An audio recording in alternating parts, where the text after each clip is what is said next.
Hello class 8, welcome to Zenith Guru fundamental. मैं हूं निकी पंडित and हम यहाँ पे कर रहे हैं साइंस का चैप्टर नंबर 8 के बेक एक्सरसाइज के questions and the chapter name is nature of matter, element, compound and mixture. So basically हम ये चैप्टर पूरे 3 लेक्चर में कंप्लीट कर चुके हैं एंड ये है हमारा 4th लेक्चर जहाँ पे क्वेश्चन आंसर सॉल्व करेंगे। ओके चलिए, so let's do the question answer and आप मुझे कॉमेंट करके बताओगे कितने क्वेश्चन का आंसर आपको आता है। ठीक है, चलिए बात करते हैं सबसे पहले हम क्वेश्चन नंबर 1 की। तो consider the following reaction where two substance A and B combine to form the product C. ठीक है, तो जहां पे दो ए एंड बी मिलके क्या बना रहे हैं, सी बना रहे हैं। ठीक है, assume that A and B cannot be broken down into the simpler substances by the chemical reaction based on the information which of the following statement is correct। ठीक है, A और B को फर्दर हम break नहीं कर सकते। तो हमने क्या पढ़ा था, ऐसी चीज जिनको हम फर्दर ब्रेक नहीं कर सकते हैं वो होता है हमारा एलिमेंट, राइट। और फिर इन्होंने क्या कहा है कि C बन रहा है, C हमारा क्या है, कैन नॉट बी। ठीक है, based on the information. Okay, so A, B and C all are compound and C has a fixed composition। तो भाई A और B यहाँ पे कंपाउंड हो ही नहीं सकते क्योंकि उन्होंने क्वेश्चन में हमको हिंट दिया है कि cannot be broken down, right. गलत है। C is a compound हो सकता है, A and B has a fixed composition नहीं हो सकता। A and B are compound possible नहीं है। A and B are element yes and C compound है जिसका fixed composition होगा। तो क्वेश्चन नंबर 1 का यहाँ पे ऑप्शन 4th करेक्ट हो जाएगा, राइट। क्वेश्चन नंबर 1 का ऑप्शन 4th इज करेक्ट। चलिए नेक्स्ट क्वेश्चन के बारे में बात करेंगे हम। क्वेश्चन नंबर 2, असर्शन है एयर इज अ मिक्सचर। ठीक है, क्या एयर मिक्सचर है? हाँ, एयर मिक्सचर है।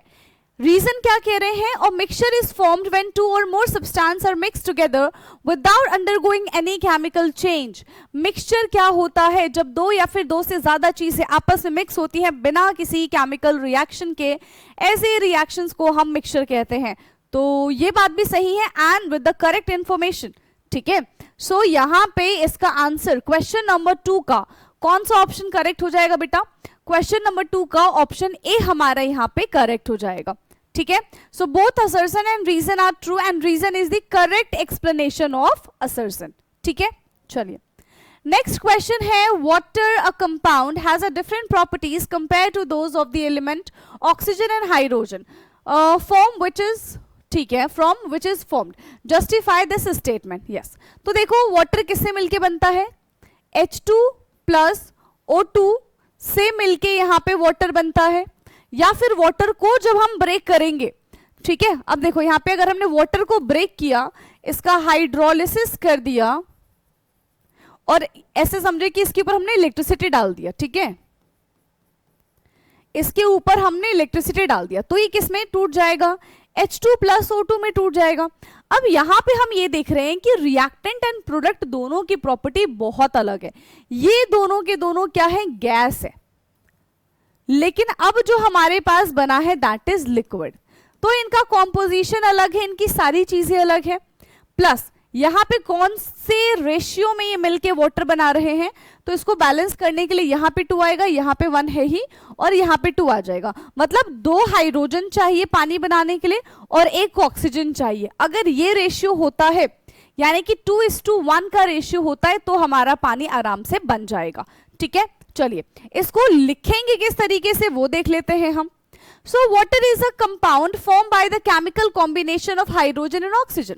वाटर एक कंपाउंड है, ठीक है, जो कि किससे मिलके बना है, हाइड्रोजन एंड ऑक्सीजन से मिलके बना है, वो भी एक फिक्स रेशियो में, दैट इज द 2:1। इस रेशियो को आपको याद रखना है। ठीक है, ये रेशियो है बाय वॉल्यूम। ठीक है, it has property different from its constituent, जैसे कि हाइड्रोजन कंबस्टिबल है, ऑक्सीजन भी कंबशन को सपोर्ट करता है, but water neither burn not support burning.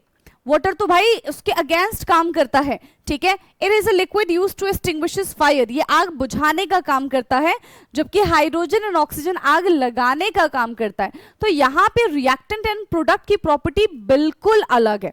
ठीक है, thus a compound has a properties that are different from properties of the element that is formed। तो रिएक्टेंट की प्रॉपर्टी प्रोडक्ट की प्रॉपर्टी से यहाँ पे बिल्कुल ही अलग है। ठीक है, रिएक्टेंट की प्रॉपर्टी यहाँ पे प्रोडक्ट की प्रॉपर्टी से कैसी है बेटा, बिल्कुल अलग है, and this is the reaction जिसका रेशियो आएगा हमारा 2:1। ठीक, चलिए नेक्स्ट क्वेश्चन है हमारा question number 4। In which of the following cases are all the examples correctly matches? Give reason and support your answer। ठीक है, तो कौन सा यहाँ पे करेक्ट मैच हमको बताया जा रहा है ये बताना है। ठीक है, तो सबसे पहले एलिमेंट वाटर, नाइट्रोजन, आयरन, ये सारी चीजें हैं, तो ये सबके सब एलिमेंट में आएंगे क्या? हाँ, एलिमेंट में वाटर आएगा नहीं आएगा, एलिमेंट में नाइट्रोजन आएगा आ सकता है, वैसे तो मॉलिक्यूल में आएगा, आयरन में आ सकता है, Fe एलिमेंट है, एयर नहीं होगा, तो ये सारे के सारे करेक्ट मैच नहीं है। ठीक है, ये सारे के सारे करेक्ट मैच नहीं है। यूनिफॉर्म मिक्सचर हमारा मिनरल है, सी वाटर है, ब्रॉन्ज है और एयर है। ठीक है, तो यहाँ पे अगर हम यूनिफॉर्म मिक्सचर के बारे में बात करें तो सी वाटर यूनिफॉर्मली मिक्स है। ठीक है, ब्रॉन्ज की अगर हम बात करें तो ब्रॉन्ज भी मतलब मेटल्स जो हैं वो यूनिफॉर्मली मिक्स होते हैं। ठीक है, तो ये भी मिक्सचर है हमारा। मिनरल्स के बारे में अगर हम बात करें तो यहाँ पे ये यूनिफॉर्म की कैटेगरी में नहीं आएगा। प्योर सब्सटेंस के बारे में बात करते हैं, कार्बन डाइऑक्साइड यस प्योर है, इसका एक फॉर्मूला है, आयरन प्योर है, ऑक्सीजन प्योर है, शुगर भी हमारा यहाँ पे प्योर ही होगा। ठीक है, क्योंकि इसका भी कॉम्पोजिशन हमें देखने के लिए मिल रहा है। फोर्थ है non uniform mixture, air, sand, brass, muddy water, तो ऑफ कोर्स ब्रास तो नहीं होगा। ठीक है, तो यहाँ पे नॉन यूनिफॉर्म मतलब फोर्थ वाला ऑप्शन जो है वो गलत है। ठीक है, तो विच ऑप्शन इज करेक्ट भाई? कौन सा ऑप्शन यहाँ पे हमारा करेक्ट हो जाएगा? That is option third. ठीक है, कौन सा ऑप्शन यहाँ पे हमारा करेक्ट है? That is option third. Right, question number 4 का ऑप्शन 3 हमारा यहाँ पे एकदम करेक्ट है। नाउ अब हम चलते हैं नेक्स्ट क्वेश्चन की तरफ, दैट इज क्वेश्चन नंबर 5। ठीक है, so iron react with moist air to form iron oxide and magnesium burn in oxygen to form magnesium oxide. ठीक है, and classify all the substances involved in the above reaction as element, compound or mixture with justification। ठीक है, तो इनको हमें classify करना है element, mixture and compound को। बट उससे पहले इन्होंने क्या कहा, जब आयरन का रिएक्शन ऑक्सीजन के साथ कराया तो ये बनेगा Fe2O3। ठीक है, और मैग्नीशियम का रिएक्शन O2 के साथ कराया तो ये बन जाएगा हमारा MgO, है ना। तो ये सब क्या है? ये दोनों के दोनों क्या है? ये दोनों के दोनों हमारे कंपाउंड है। ठीक है, ये दोनों के दोनों हमारे क्या हो जाएंगे? कंपाउंड हो जाएंगे। अब इन सबको एलिमेंट, कंपाउंड, मिक्सचर, इन सबको क्लासिफाई करना है। तो देखो, एलिमेंट को फर्दर ब्रेक नहीं किया जा सकता, कंपाउंड का एक फिक्स कॉम्पोजिशन होता है, मिक्सचर में 2 या फिर 2 से ज्यादा चीजें मिलाई जाती है, but there is no fix composition. Mixture का एज सच कोई भी फिक्स कॉम्पोजिशन नहीं होता है। ठीक है, यहाँ पे हमारे पास आयरन ऑक्साइड है, मैग्नीशियम ऑक्साइड है, तो वहां पे हमें क्या देखने के लिए मिलेगा? दोनों के दोनों हमारे कंपाउंड की कैटेगरी में आएंगे, क्योंकि यहाँ पे इनका एक फिक्स रेशियो है। ठीक है, अब देखो इसको लिखेंगे कैसे हम। So iron, moist air, iron oxide, magnesium, oxygen and magnesium oxide. Classification क्या है? आयरन हमारा एलिमेंट है, मॉइस्ट एयर हमारा मिक्सचर है, आयरन ऑक्साइड कंपाउंड है, मैग्नीशियम एलिमेंट है, ऑक्सीजन एलिमेंट है एंड मैग्नीशियम ऑक्साइड हमारा यहाँ पे कंपाउंड है। ठीक है, रीजन यहाँ पे क्या कह रहे हैं भाई? देखो, एलिमेंट क्यों है?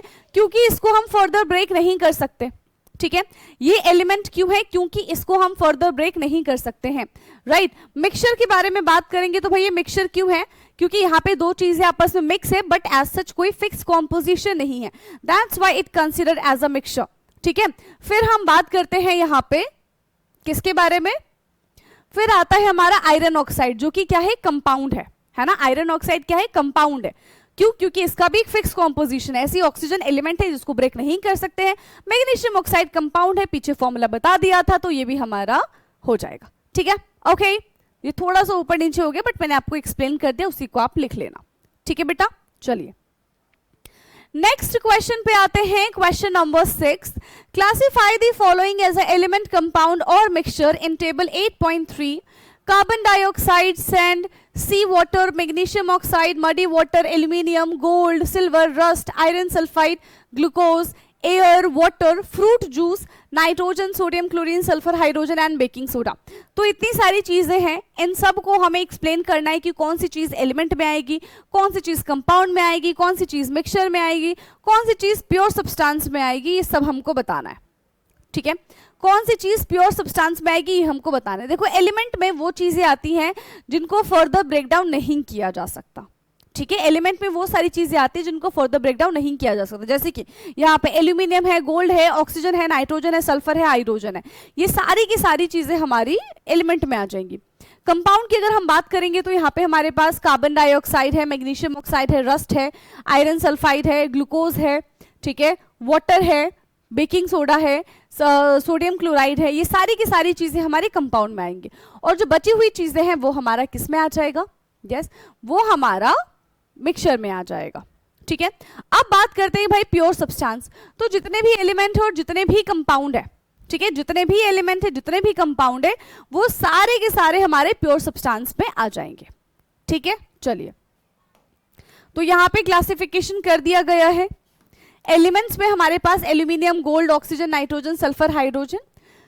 कंपाउंड में carbon dioxide, magnesium oxide, rust, iron sulphide, glucose, water, sodium chloride and baking soda. Mixture में है हमारा sand, sea water, muddy water, air and fruit juice. अब प्योर वाले में क्या आ जाएगा? प्योर वाले में ये दोनों के दोनों चीजें आ जाएंगी। Pure substance include both element and compound, ठीक है। प्योर सब्सटेंस में हमको एलिमेंट भी देखने के लिए मिलता है और हमें कंपाउंड भी देखने के लिए मिल जाएगा।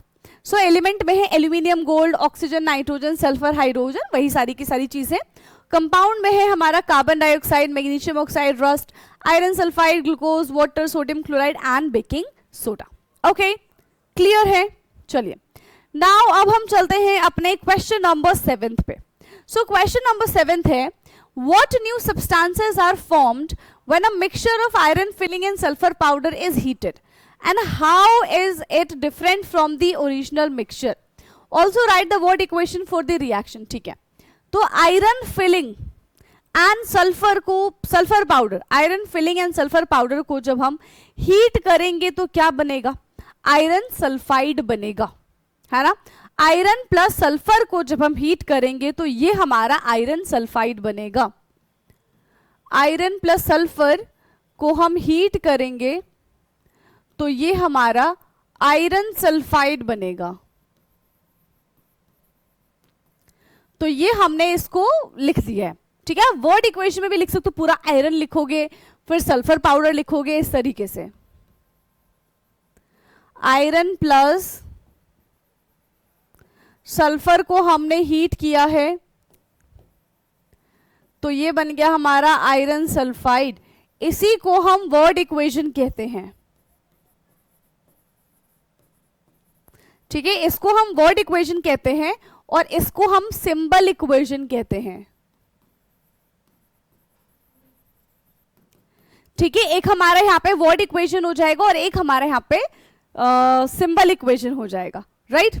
चलो, अब हीट करने के बाद क्या होगा ये तो हमने बता दिया भाई, है ना। अब how it is different from original mixture, ये ओरिजिनल मिक्सचर से किस तरीके से अलग है, ठीक है। ये ओरिजिनल मिक्सचर से किस तरीके से अलग है ये हमको यहाँ पे बताना है, ठीक है। तो मिक्सचर देखेंगे और फिर जो हमारा हाइड्रोजन, ये क्या है हमारे पास? आयरन सल्फाइड, है ना। इन दोनों का अब हम कॉम्पोजिशन चेक कर लेंगे, ठीक है। चलो, सो यहाँ पे देखो, iron filling and sulphur powder are heated, they react chemically to form iron sulphide. तब वो जाके क्या बनाएंगे? आयरन सल्फाइड का फॉर्मेशन करेंगे। तो अगर हमने सिर्फ ऐसे ही मिक्स कर दिया आयरन और सल्फर को, तब उनका कॉम्पोजिशन क्या है? जब हमने हीट करके आयरन सल्फाइड बना दिया तब इनका कॉम्पोजिशन क्या है वो देख लेते हैं, ठीक है। तो कंपाउंड रिटेन देयर प्रॉपर्टी, भाई मिक्स किया तो इनकी दोनों की प्रॉपर्टी सेम रहेगी। यहाँ पे क्या होता है? जब बर्न करेंगे केमिकल रिएक्शन होगा, तो केमिकल रिएक्शन के टाइम पे क्या होता है? नए सब्सटेंस का फॉर्मेशन होता है। तो new substance with different properties is formed. Iron can be separated using a magnet, यहाँ पे आयरन को आराम से सेपरेट किया जा सकता है मैग्नेट की हेल्प से, लेकिन इस केस में पॉसिबल नहीं है। Iron can not be separated using a magnet, ठीक है। अब क्योंकि फिजिकल रिएक्शन है तो this is a physical mixture, ये हमारा केमिकल मिक्सचर है। फिजिकल मिक्सचर का एज सच कोई कॉम्पोजिशन फिक्स नहीं होता है, that's why it is variable composition. कैसा कॉम्पोजिशन है इसका? वेरिएबल कॉम्पोजिशन है। और वही इसके बारे में अगर हम बात करें so it has a fix composition, इसका फिक्स कॉम्पोजिशन होता है, राइट। समझ में आया? चलिए नेक्स्ट क्वेश्चन की तरफ आएंगे, question number 8। Is it possible for a substance to be classified as both element and a compound? Explain why or why not. क्या ये चीज पॉसिबल है किसी सब्सटेंस के लिए, हाँ, कि उसको हम एलिमेंट की तरह भी क्लासिफाई करें, है ना, और कंपाउंड की तरह भी क्लासिफाई करें? तो ऐसी चीज पॉसिबल नहीं हो पाती है, ठीक है, क्योंकि अगर हम एलिमेंट एंड कंपाउंड दोनों की प्रॉपर्टी बहुत अलग है. Element is a single atom जिसको हम फर्दर ब्रेक नहीं कर सकते, वही कंपाउंड जो है वो दो या फिर दो से ज्यादा एलिमेंट से मिलकर बनता है, ठीक है, एंड दे कंबाइन केमिकली. तो ये चीज पॉसिबल नहीं हो सकती है. आगे बात समझ में, ये चीज पॉसिबल नहीं हो सकती है, ठीक है. कैसे लिखेंगे? आंसर होगा no. An element contain only one type of atom. Element में तो सिर्फ और सिर्फ हमको एक ही टाइप का एटम देखने के लिए मिलता है जिसको हम फर्दर ब्रेक नहीं कर सकते हैं उसके सिंपलर सब्सटेंसेस में by the chemical method also, ठीक है. लेकिन कंपाउंड की अगर हम बात करें तो कंपाउंड के पास दो या फिर दो से ज्यादा एलिमेंट केमिकली कंबाइन होते हैं, वो भी फिक्स रेशियो में. कैसे कंबाइन होते हैं बेटा? वो भी फिक्स रेशियो में कंबाइन होते हैं. So therefore substance can not be both element and a compound at the same time. एक ही टाइम पे एक ही सब्सटेंस एलिमेंट और कंपाउंड दोनों चीजें शो नहीं कर सकता, ठीक है. या तो वो एलिमेंट होगा या तो वो कंपाउंड होगा, राइट, या तो वो एलिमेंट होगा या तो वो कंपाउंड होगा, दोनों एक साथ नहीं हो सकता, ठीक है. या तो आप टॉपर होंगे या तो आप बैक बेंचर होंगे. नहीं, यहाँ पे तो दोनों चीजें हो सकती है. ऐसा समझो, या तो फेल हो रहे होंगे या तो आप टॉप कर रहे होंगे, है ना. तो अगर टॉप कर रहे होंगे तो उस टाइम फेल नहीं होंगे, अगर फेल होंगे तो उस टाइम टॉप नहीं कर पाएंगे, राइट. दोनों चीज में से एक ही चीज हो सकती है यहाँ पे, ठीक है. चलिए, क्वेश्चन नंबर 9 है, how would our daily life be changed if water were not a compound but a mixture of hydrogen and oxygen? Okay, सोचो अगर वाटर कंपाउंड नहीं होगा, है ना, अगर वाटर कंपाउंड नहीं होता, एक मिक्सचर होता कि ऑक्सीजन और हाइड्रोजन को मिला दिए मिक्सचर बन गया, तो उसकी यूनिक प्रॉपर्टी नहीं होती, है ना. वाटर की हेल्प से हम किसी भी चीज को फिर बर्न कर पाते, ठीक है, क्योंकि हाइड्रोजन भी बर्निंग सपोर्ट करता है, हाईली फ्लेमेबल है, ऑक्सीजन भी बर्निंग सपोर्ट करता है, ठीक है. पीने के लिए फिर वो सेफ नहीं होता, है ना, पीने के लिए फिर वो सेफ नहीं होता, बहुत दिक्कतों का सामना हमको करना पड़ता है if water is a mixture. अच्छा है वाटर मिक्सचर नहीं है, ठीक है, अच्छा है वाटर मिक्सचर नहीं है, वाटर एक कंपाउंड है, उसकी फिक्स कॉम्पोजिशन होने की वजह से काफी सारी चीजें सॉर्ट आउट है, राइट. चलो भाई, तो ये है हमारा यहाँ पे इसका आंसर, किस तरीके से हम इसको लिखेंगे, ठीक है. So if water were a mixture instead of a compound, तो it would not have a unique property of water. अभी जिस तरीके से वाटर की यूनिक प्रॉपर्टी है, तब उस केस में वाटर की यूनिक प्रॉपर्टी हमें देखने के लिए नहीं मिलती, ठीक है. Hydrogen is a mixture and it would highly flammable, वही ऑक्सीजन भी बर्निंग को सपोर्ट करता है. The mixture would be not safe for drinking और डेली यूजेस, ना पीने के लिए ना ही दूसरे काम करने के लिए सेफ है. Life on earth would not be possible in the present form, thus water special properties arises because it is a compound not a mixture, ठीक है ना. अच्छा ये मिक्सचर है, राइट. चलो नेक्स्ट क्वेश्चन पे आ गए हैं हम. नेक्स्ट क्वेश्चन है question number 10. Analyze figure 8.24, identify gas A, also write the word equation of the chemical reaction. बताना है कि भाई गैस ए कौन सा है. डाइल्यूट हाइड्रोक्लोरिक एसिड के साथ हमने आयरन फिलिंग का रिएक्शन करा दिया. डाइल्यूट हाइड्रोक्लोरिक एसिड के साथ हमने आयरन फिलिंग का रिएक्शन करा दिया है, तो कौन सी गैस रिलीज होगी? Of course hydrogen gas release होगी, ठीक है. यहां पे आयरन है, आयरन ने रिएक्ट किया है डाइल्यूट हाइड्रोक्लोरिक एसिड के साथ, हाइड्रोक्लोरिक एसिड. तो यहां पे क्या मिलेगा? आयरन क्लोराइड मिल जाएगा और हाइड्रोजन गैस रिलीज हो जाएगी. Iron chloride plus hydrogen gas, ठीक है. Iron chloride plus hydrogen gas, okay.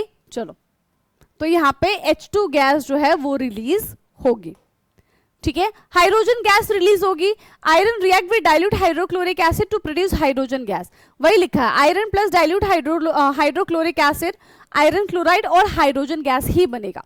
तो ये तो हमने ये वर्ड इक्वेशन में लिखा. अगर मुझे सिंबल में लिखना होगा तो मैं कैसे लिखूंगी? तो बड़ा ही आसान है. Iron plus hydrochloric acid give FeCl2 plus HCl, 2HCl, 2 ही होगा।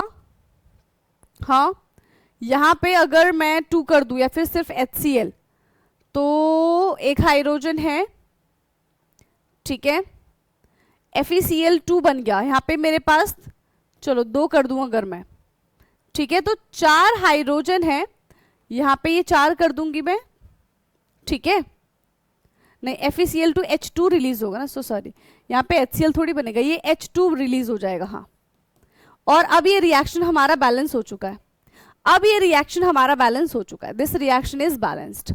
ओके, चलिए नेक्स्ट क्वेश्चन है हमारा क्वेश्चन नंबर 11, ठीक है।